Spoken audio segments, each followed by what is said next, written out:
কিভাবে বানালে একদম দোকানের মতো ফিশ ফিঙ্গার বাড়িতে বানিয়ে নিতে পারবেন সেটি আমি এই ভিডিওটিতে দেখানোর চেষ্টা করব। তাছাড়া ঘরে থাকা উপকরণ দিয়ে খুব সহজেই বানিয়ে নিতে পারবেন। ওয়েলকাম টু অনু রান্নাঘর। নমস্কার বন্ধুরা, কেমন আছো তোমরা সবাই? আশা করি সবাই খুব ভালো আছো, আমরাও সবাই খুব ভালো আছি।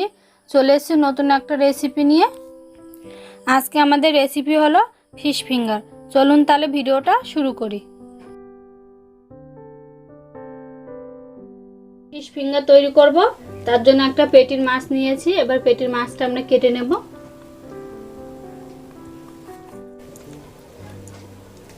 এবার আমরা লম্বা লম্বা করে কেটে নেব।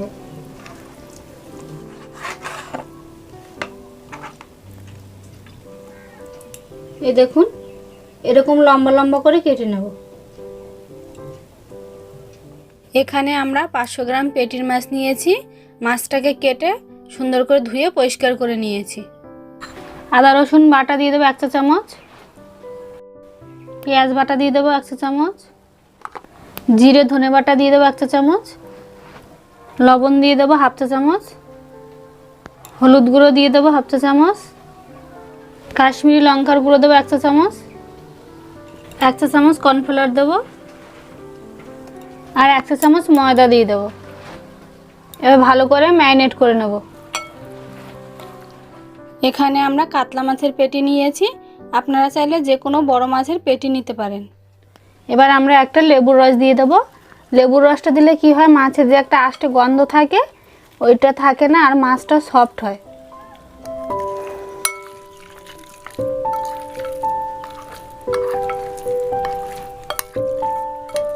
আমরা মাছটাকে ভালো করে ম্যারিনেট করে নিয়েছি।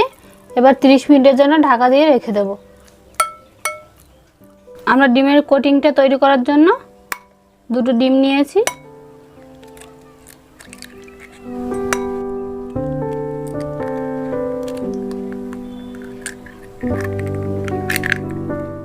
এবার একটু লবণ দিয়ে দেব। ভালো করে ডিমটা ফেটিয়ে নেব।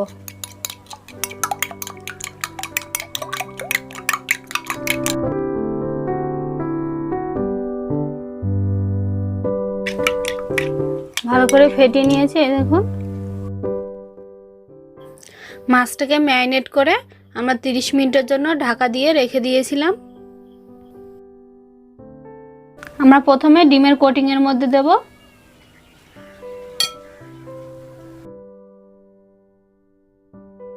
এবার আমরা ব্রেড ক্রাম্ব নিয়েছি, ওর মধ্যে দিয়ে দেব। অন্য হাত দিয়ে ব্রেড ক্রাম্ব দেব উপর দিয়ে।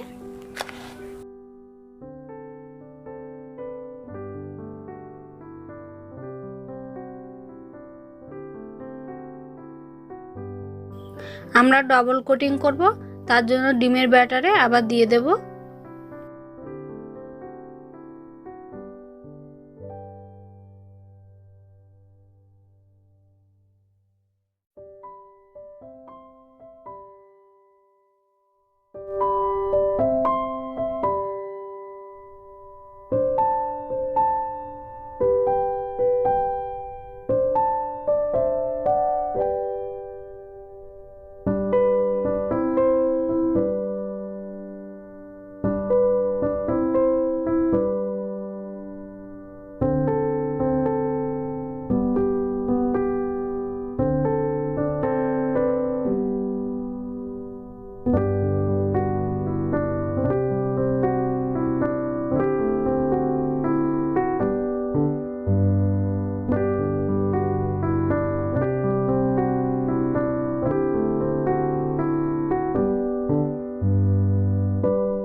আমরা একইভাবে সব ফিশ ফিঙ্গারগুলো তৈরি করে নেব।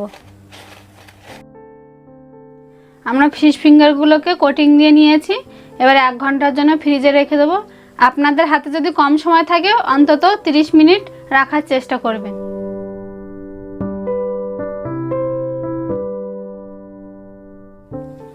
আমরা ফ্রিজ থেকে 1 ঘন্টা পর বের করে নিয়ে এসেছি। চলুন তাহলে এবার ভেজে নিই। আমাদের তেলটা গরম হয়ে গেছে, এবার ফিশ ফিঙ্গারগুলোকে দিয়ে দেবো। আমরা ফিশ ফিঙ্গারটা মিডিয়াম টু লো আছে ভেজে নেব। হাই আছে থাকলে কি হবে, উপরে পুড়ে যাবে, ভিতরে মাছটা সিদ্ধ হবে না।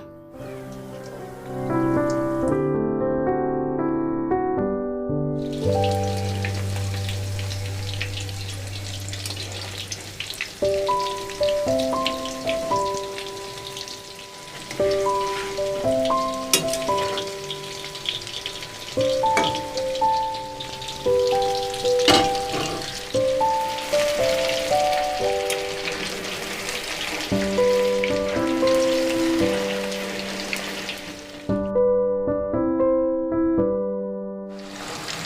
আমরা এরকম লাল লাল করে ভেজে নিয়েছি, এবার নামিয়ে নেব।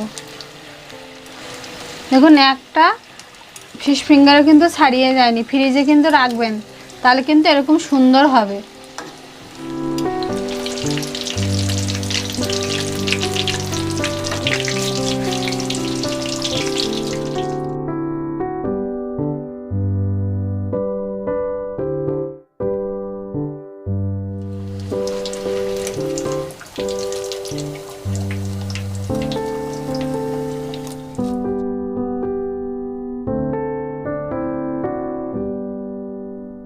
আমাদের ফিশ ফিঙ্গার তৈরি হয়ে গেছে। ভিডিওটি কেমন লেগেছে কমেন্টে জানাবেন। ভালো লাগলে একটা লাইক করবেন, শেয়ার করবেন, চ্যানেলটি সাবস্ক্রাইব করবেন। আমার চ্যানেলে যদি নতুন সদস্য হয়ে থাকেন তাহলে অবশ্যই চ্যানেলটি সাবস্ক্রাইব করবেন। পরবর্তী নতুন ভিডিওর জন্য অপেক্ষা করবেন। ততক্ষণ সবাই ভালো থাকবেন, সুস্থ থাকবেন।